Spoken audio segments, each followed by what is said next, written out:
Hello everyone. मेरा नाम है गौतम और एजुकेशन ग्रुप में आपका स्वागत है। तो फ्रेंड्स, आज की इस वीडियो क्लास में हम देखेंगे मैथ प्रैक्टिस सेट नंबर 3 को। और आप इस चैनल पर नए हैं तो आप इस चैनल को सब्सक्राइब करें, लाइक करें और कमेंट करके हमें जरूर बताएं कि आपको ये वीडियो कैसा लगा। तो चलिए दोस्तों, आज की इस वीडियो क्लास को हम लोग स्टार्ट करते हैं। तो आज का हमारा पहला प्रश्न है, एक बंदर एक 20 फीट ऊंचे खंभे पर चढ़ने का प्रयास करता है। वह 1 मिनट में 4 फीट चढ़ता है तथा 2 फीट फिसलकर नीचे आ जाता है। उसे उस खंभे पर चढ़ने में कितना समय लगेगा? ठीक है, यानी कि एक बंदर जो है वो 1 मिनट में 4 फीट चढ़ता है और फिसलकर 2 फीट नीचे आ जाता है, लेकिन एक्चुअल में कितना चढ़ रहा है? वो 2 फीट चढ़ रहा है। ठीक है, ऐसी लगातार करते चला जा रहा है। तो फ्रेंड्स, पहले हम इसको 20 फीट टोटल है, 20 फीट में से 4 फीट पहले इसको हम घटा देंगे। कितना बचा? 16 फीट। ठीक है, हम ये फ्रेंड्स 4 फीट क्यों घटा लिए? क्योंकि लास्ट में चढ़ेगा तो उसको फिसलने की जरूरत नहीं पड़ेगी। ठीक है, क्योंकि वो फिसलेगा नहीं, इसलिए 16 फीट चढ़ना है। और 16 फीट चढ़ने के लिए इसमें से हम 2 में 8 से गुना करेंगे तो इसके टाइम में भी 8 से गुना हो जाएगा। ठीक है, टोटल टाइम कितना हो गया इसका? 16 फीट चढ़ने में टाइम लगा 8 मिनट और ये 8 दूनी 16 फीट चढ़ गया। ठीक है, और ये 4 फीट हम लोग बचा कर रखें तो फिर ये लास्ट वाला मिनट में चढ़ेगा और ये 4 फीट चढ़ जाएंगे। टोटल कितना चढ़ गया? टोटल 20 फीट चढ़ गया। ठीक है, और कितना टाइम लगा उसको? टोटल टाइम लगा 8 + 1 9 मिनट। ठीक है दोस्तों, देखिए 9 मिनट में बंदर जो है वो 20 फीट का पूरा खंबा चढ़ जाएगा, इसलिए ऑप्शन बी को हम लोग टिक करेंगे। ठीक है दोस्तों, अगले प्रश्न की ओर बढ़ते हैं।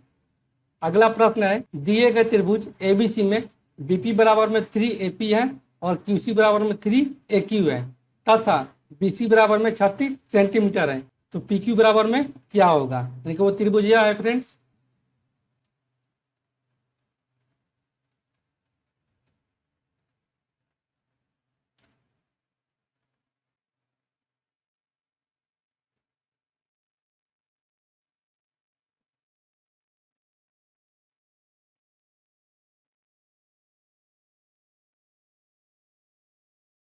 यही त्रिभुज है जिसमें कि दिया है बीपी बराबर में 3 AP दिया है। तो फ्रेंड्स, यहाँ से हमारा क्या आ जाएगा? बीपी बटा में एपी बराबर कितना हो जाएगा? 3:1 हो जाएगा। 3/1 हो जाएगा। ठीक उसी प्रकार दिया है क्यूसी बराबर में दिया है 3 AQ। ठीक है, यानी कि क्यूसी और बटा में AQ बराबर कितना हो जाएगा? इसका भी हो जाएगा 3:1 हो जाएगा, यानी कि 3/1 हो जाएगा। ठीक है, और दिया है बीसी का मान 36 सेंटीमीटर दिया है, यानी कि बीसी का मान जो दिया है वो 36 सेंटीमीटर दिया है। यहाँ से यहाँ तक की दूरी 36 सेंटीमीटर दिया है और पूछा है पीक्यू का मान, यानी कि इसका मान पूछा है। तो फ्रेंड्स, हम लोग जानते हैं कि एपी और बटे में पीक्यू बराबर होता है AB और बटे में BC होता है। ठीक है, तो फ्रेंड्स एपी कितना है? एपी है हमारा 1, यानी कि x, यहाँ से x लिखेंगे और बटे में हो जाएगा पीक्यू कितना है? पीक्यू निकालना है, यहाँ से पीक्यू लिख लेंगे और बराबर में है AB। AB यानी कि कितना हो गया? AP + BP हो गया। ठीक है, AB कितना है? 1 है और BP कितना है? 3 है, यानी कि पूरा कितना हो गया? ये 4x हो गया और BC कितना दिया है? 36, यानी कि ये 36 हो गया बटा में। ठीक है, यहाँ x से ये x कट गया और ये 9 बार में कट जाएगा, यानी कि PQ बराबर कितना गया? PQ बराबर हमारा यहाँ से आ गया 9 सेंटीमीटर। ठीक है, और यही पूछा कि PQ बराबर में कितना होगा, इसलिए ऑप्शन डी को हम लोग टिक करेंगे। ठीक है दोस्तों, अगले प्रश्न की ओर बढ़ते हैं। अगला प्रश्न है, यदि cos के पावर 4a माइनस साइन के पावर 4a बराबर में 2/3 है तो 2 cos² a - 1 बराबर में क्या होगा? ठीक है, तो फिर इसको हम सब करेंगे, यानी कि cos के पावर 4a और माइनस के साइन के पावर 4a बराबर में दिया है 2/3। तो फ्रेंड्स, इसको हम ऐसे भी लिख सकते हैं, यानी कि cos² a का होल स्क्वायर और माइनस में हो जाएगा sin² का होल स्क्वायर बराबर में 2/3। ठीक है, तो फ्रेंड्स ये a² माइनस b² पे इसको हम लोग तोड़ देंगे, इनको हो जाएगा यहाँ से cos² a प्लस में sin² a और इंटी में हो जाएगा कॉस स्क्वायर ए और माइनस में हो जाएगा साइन स्क्वायर ए और बराबर में हो जाएगा 2/3। तो फ्रेंड्स इसका मान कितना होता है? इसका मान 1 होता है। यानी कि हम लिख सकते हैं फ्रेंड्स कॉस स्क्वायर ए माइनस में साइन स्क्वायर ए बराबर में हो जाएगा 2/3। ठीक है फ्रेंड्स, तो हम लोग जानते हैं कि कॉस स्क्वायर ए और प्लस में साइन स्क्वायर ए बराबर में होता है 1। ठीक है, तो फ्रेंड्स यहाँ से हम लिख सकते हैं साइन स्क्वायर ए बराबर में 1 माइनस कॉस स्क्वायर ए। ठीक है, लिख सकते हैं, इसलिए कॉस स्क्वायर ए और माइनस में हो जाएगा 1 माइनस में कॉस स्क्वायर ए बराबर में 2/3। ठीक है फ्रेंड्स, इसको माइनस के इसको गुना करेंगे क्योंकि यहाँ से हो जाएगा हमारा, यहाँ इसके ऊपर बनाते हैं, यहाँ से हमारा हो जाएगा कॉस स्क्वायर ए और माइनस में 1 और प्लस में हो जाएगा कॉस स्क्वायर ए बराबर में 2/3। तो फ्रेंड्स ये एक कॉस स्क्वायर ए और ये एक कॉस स्क्वायर है, इनके 2 कॉस स्क्वायर ए माइनस में 1 बराबर कितना गया? 2/3 आ गया। और यही पूछा है कि 2 कॉस स्क्वायर ए माइनस 1 बराबर कितना गया? इनके 2/3 ही होगा, इसलिए ऑप्शन डी को हम लोग टिक करेंगे। ठीक है दोस्तों, अगले प्रश्न को बढ़ते हैं। अगला प्रश्न है, यदि ए की आय बी की आय से 20% कम हो तो बी की आय जो है वो ए की आय से कितने प्रतिशत अधिक है? तो मान लेते हैं कि बी की आय जो है वो 100 है, तो ए की आय कितना हो जाएगा? ए की आय बी की आय से 20% कम यानी कि 80 हो जाएगा। ठीक है, और ये बोल रहा है कि बी की आय जो है वो ए की आय से कितना प्रतिशत अधिक है, यानी कि बी की आय जो है वो ए की आय से कितना अधिक है? 20 है। और किससे अधिक है? 80 से है, और गुने में हो जाएगा 100 यानी कि ए से है। तो फ्रेंड्स ये हो जाएगा 20 चौके 80 और ये 25 चौके 100 यानी कि 25% जो है बी की आय वो ए की आय से 25% अधिक है, इसलिए ऑप्शन सी को हम लोग टिक करेंगे। ठीक है दोस्तों, अगले प्रश्न की ओर बढ़ते हैं। किसी भिन्न के हर में 1 जोड़ने पर 1/2 प्राप्त होता है, मूल भिन्न के अंश में 1 जोड़ने पर 1 प्राप्त होता है, तो मूल भिन्न क्या है? ठीक है, तो फ्रेंड्स हम लोग मान लेते हैं तो मूल भिन्न जो है, मूल भिन्न वो x/y है, यानी कि इसको बोलते हैं अंश और इसको बोलते हैं हर। ठीक है, तो अब बोल रहा है कि भिन्न के हर में 1 जोड़ने पर यानी कि x और बटा में y + 1 है, ये हर है, हर में 1 जोड़ने पर 1/2 प्राप्त होता है। फिर से मल्टीपल गुना हो जाएगा, यानी कि 2x बराबर में कितना हो जाएगा? y प्लस में 1 हो जाएगा, यानी कि 2x माइनस y बराबर कितना हो जाएगा? 1 हो जाएगा। ये समीकरण 1 मान लेते हैं। फिर क्या बोल रहा है? फिर बोल रहा है कि मूल भिन्न के अंश में 1 जोड़ने पर, यानी कि मूल भिन्न के अंश में x + 1 करने पर जो प्राप्त होता है वह 1 प्राप्त होता है। ये फ्रेंड्स 1/1 कर देते हैं, इसको मल्टीप्लाई गुना कर देते हैं, यानी कि x + 1 बराबर कितना गया? y आ गया, यानी कि x - y बराबर कितना गया? -1 आ गया। इसको समीकरण 2 मान लेते हैं, और समीकरण 1 और समीकरण 2 को घटाने पर, यानी कि समीकरण 1 और माइनस समीकरण 2 को घटाने पर 2x - y बराबर में 1 है, और समीकरण 2 कितना है? x - y बराबर में है -1। इन दोनों घटाने पर ये माइनस का चिन्ह बदल कर प्लस में हो जाएगा, और प्लस वाला माइनस वाला प्लस में और प्लस वाला माइनस में हो जाएगा, यानी कि प्लस वाई और माइनस वाई कट जाएगा। तो फ्रेंड्स ये 2x में से x घट जाएगा, कितना हो जाएगा? ये x और ये +1 और ये +1, तो कितना हो जाएगा? 2, यानी कि x बराबर कितना गया हमारा? 2 आ गया। ठीक है, x का मान इसमें भर देते हैं, यानी कि यह x के बराबर कितना आ जाएगा? 2 - y बराबर में -1 आ जाएगा, यानी कि y बराबर कितना आ गया? y बराबर में आ गया हमारा 2 + 1, यानी कि y बराबर कितना गया? 3 आ गया। ठीक है, और बोला है कि मूल भिन्न, कहते हैं मूल भिन्न क्या माने हैं? x/y माने। x का मान कितना निकाले हैं? 2 निकाले हैं, और y का मान कितना निकाले हैं? 3 निकाले हैं, तो 2/3 हो जाएगा, इसलिए ऑप्शन 1 को हम लोग टिक करेंगे। ठीक है दोस्तों, अगले प्रश्न की ओर बढ़ते हैं। अगला प्रश्न है, ए किसी काम को 16 दिनों में कर सकता है और बी उसी काम को 20 दिनों में कर सकता है। ए ने 4 दिन काम किया है और चला गया था। ठीक है, बी ने 6 दिन काम किया और चला गया, अतः अब शेष काम जो बचा है वो सी ने खत्म किया है। यदि पूरे काम के लिए 1200 रुपये मिले हो तो सी को कितने रुपए मिलेंगे? ठीक है, तो फ्रेंड्स यहाँ से दिया है ए जो है वो 16 दिन में करता है और बी जो है वो 20 दिन में करता है। तो टोटल काम निकाल लेंगे। टोटल काम कितना हो जाएगा? टोटल काम हमारा हो जाएगा 80। तो ये फ्रेंड्स ए की क्षमता कितना आ जाएगा? ए की क्षमता आ जाएगा 5 और बी की क्षमता आ जाएगा 4। ठीक है, और यही काम के लिए कितना रुपये मिला है? 1200 रुपये मिला है, यानी कि 1200 और बट्टे में 80 से भाग दे देंगे। यहाँ से सी का रुपया निकल जाएगा।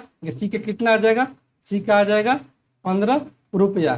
ठीक है, क्योंकि ए और बी कर रहे हैं और इसमें सी भी कर रहा है शेष काम। तो फ्रेंड्स अब इसको करेंगे, क्योंकि एक कितना काम कर रहा है? ये काम कर रहा है 4 दिन, क्योंकि ये 20 काम कर दे रहा है और फिर चला जाता है। फिर बी आता है और फिर बी ने 6 दिन तक काम किया, 6 चौके 24 इसका हो जाएगा। तो टोटल काम कितना कर दिया है?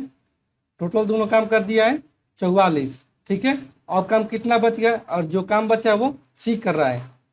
ठीक है, तो सी के काम निकालने के लिए 80 माइनस 44, यानी कि 80 माइनस 44 बराबर कितना हो जाएगा? 44 6 50 38 80, यानी कि 36 काम सी को करना है। और इसी काम के लिए कितना रुपये इसको मिलेगा? 15 रुपये मिलेगा। इसलिए सी की जो राशि मिलेगी वो मिलेगी, सी की प्राप्त राशि हो जाएगा 36 गुने में 15। तो फ्रेंड्स कितना हो जाएगा? 15 छक्का 90, 9 15 45 और 9 54, यानी कि 540 रुपया। इसलिए ऑप्शन सी को हम लोग टिक करेंगे। ठीक है फ्रेंड, अगले प्रश्न की ओर बढ़ते हैं। अगला प्रश्न है, एक डिजिटल कैलकुलेटर का अंकित मूल्य जो है वो 800 रुपया है और एक ग्राहक को अंकित मूल्य पर 2 क्रमिक छूट मिलती है। पहली छूट जो है वो 10% की है और यदि ग्राहक को उसके लिए 612 रुपये देता है तो दूसरी छूट की गणना कीजिए, दूसरी छूट कितनी थी। ठीक है, तो फ्रेंड्स यहाँ से अंकित मूल्य कितना दिया है? अंकित मूल्य दिया है हमारा 800 रुपया। ठीक है, और इसी बोल रहा है कि पहली छूट जो है वो 10% की है। तो फ्रेंड्स छूट किस पर देगा? वो अपने अंकित मूल्य पर ही देगा। तो फ्रेंड्स यहाँ से 800 का 10% निकाल लेते हैं। 800 का 10% कितना हो जाएगा? 80 हो जाएगा। ठीक है, यानी कि वो 80 रुपये की वो छूट पाता है। तो 80 रुपये की छूट जब पाएगा तो कितना उसको मिलेगा छूट के बाद? वो मिल जाएगा 720 रुपया। ठीक है, ये पहली छूट। फिर दूसरी छूट के बाद उसको मिल रहा है 612 रुपया, देखिए ये दूसरी छूट उसको निकालना है। ठीक है, तो फ्रेंड्स ये कितना का छूट के बाद मिल रहा है? ये मिल रहा है, इन दोनों का अंतर कितना हो जाएगा? ये 108 हो जाएगा। ठीक है, इन दोनों का अंतर 108 रुपये का छूट मिल रहा है और छूट किससे मिल रहा है? तो 720 रुपये से मिल रहा है। ठीक है, और गुने में हो जाएगा 100, D2% निकालना है। तो फ्रेंड्स कितने बार में कट जाएगा? ये कट जाएगा टोटल सम, ये कट जाएगा 1 0 से 1 0 कैंसिल और ये टोटल कट कर हो जाएगा 15%। ठीक है, यानी कि उसको दूसरे का छूट जो मिल रहा है वो 15% की छूट मिल रहा है, इसलिए ऑप्शन सी को हम लोग टिक करेंगे। ठीक है दोस्तों, अगले प्रश्न की ओर बढ़ते हैं।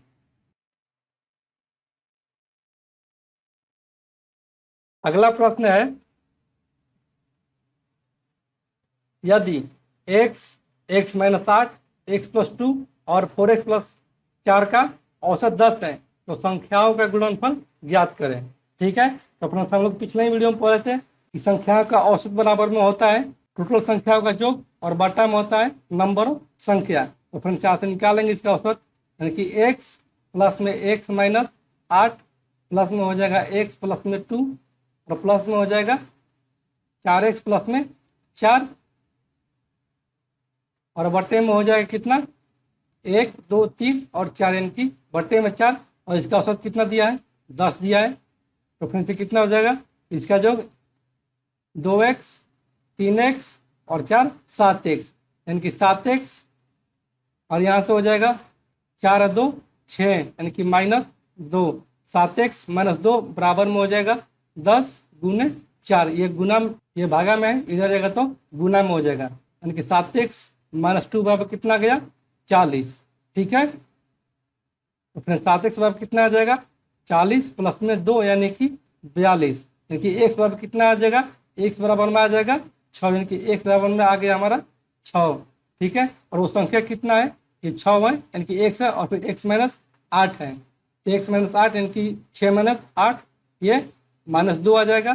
फिर है x प्लस 2 कि 6 प्लस 2 तो कितना हो जाएगा 8 हो जाएगा। और फिर है 4x प्लस 4 यानी 6 को 24 4 28। ठीक है, और इन्हीं सभी का गुणनफल पूछा है, तो फ्रेंड्स गुणनफल बराबर में हो जाएगा, गुणनफल बराबर में हो जाएगा कितना फ्रेंड्स, ये हो जाएगा 6 गुने -2 गुने 8 गुने 28। तो फ्रेंड्स इस सब का गुना करने पर आ जाएगा माइनस का 2688। ठीक है, इसलिए ऑप्शन बी को हम लोग टिक करेंगे। ठीक है दोस्तों, अगले प्रश्न की ओर बढ़ते हैं। अगला प्रश्न है, एक थैले में 5 रुपये, 10 रुपये और 50 रुपये के 225 करेंसी नोट है, और इन नोटों का अनुपात कितना है, 3:7:5 के अनुपात में है। इनमें से 25 रुपये खर्च हो गए और बची हुई राशि जो है वो 500 रुपये करेंसी नोटों में बदल ली गई है, तो 500 रुपये करेंसी नोटों की संख्या कितनी है। ठीक है, तो फ्रेंड्स इसमें दिया है कि 225 करेंसी नोट है और उनका अनुपात दिया है 3:7:5 है।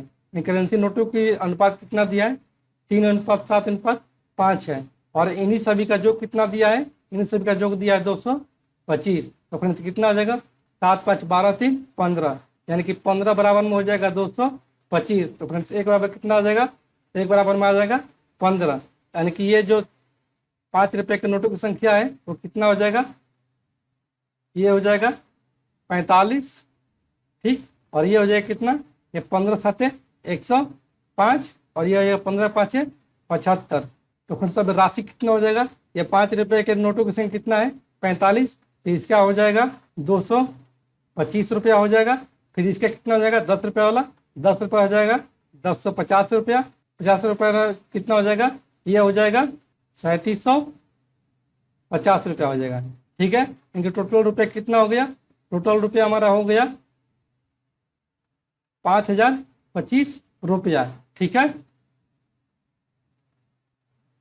और इसमें से क्या बोल रहा है कि 25 रुपया खर्च हो गए, यानी कि 5025 रुपया में से अगर 25 रुपया खर्च हो गए तो कितना बचा हमारे पास बचा 5000 रुपया, और यही जो 5000 रुपया है वह 500 रुपये करेंसी नोटों में बदल लिया गया है।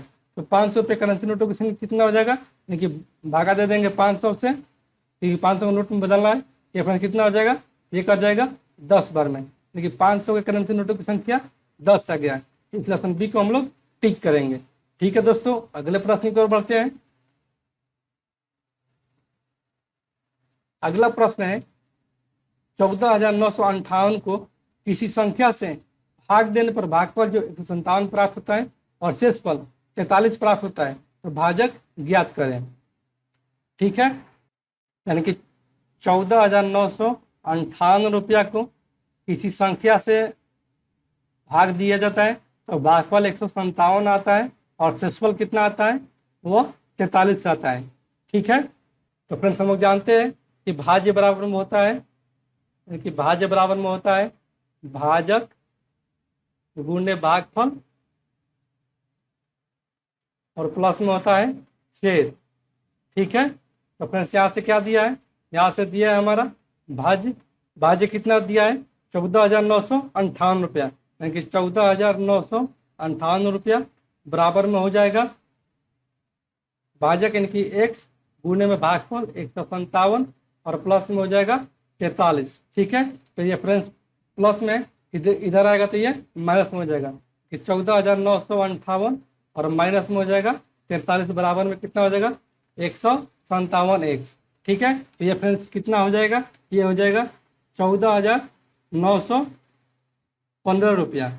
ठीक है, और बराबर में हो जाएगा 157 x, यानी कि x बराबर कितना आ जाएगा, x बराबर में आ जाएगा 14,915 और बट्टे में हो जाएगा 157। ये फ्रेंड्स कितना आ जाएगा, ये कट कर आ जाएगा 95 बार में ये कट जाएगा, यानी कि ऑप्शन सी को हम लोग टिक करेंगे। ठीक है फ्रेंड्स, चलिए दोस्तों अगले प्रश्न की ओर बढ़ते हैं। अगला प्रश्न है, एक मिश्रण में लवण एवं अम्ल का अनुपात जो दिया है वो 5:7 है। यदि मिश्रण का भार 360 ग्राम है तो इसमें मौजूद अम्ल का भार कितना होगा।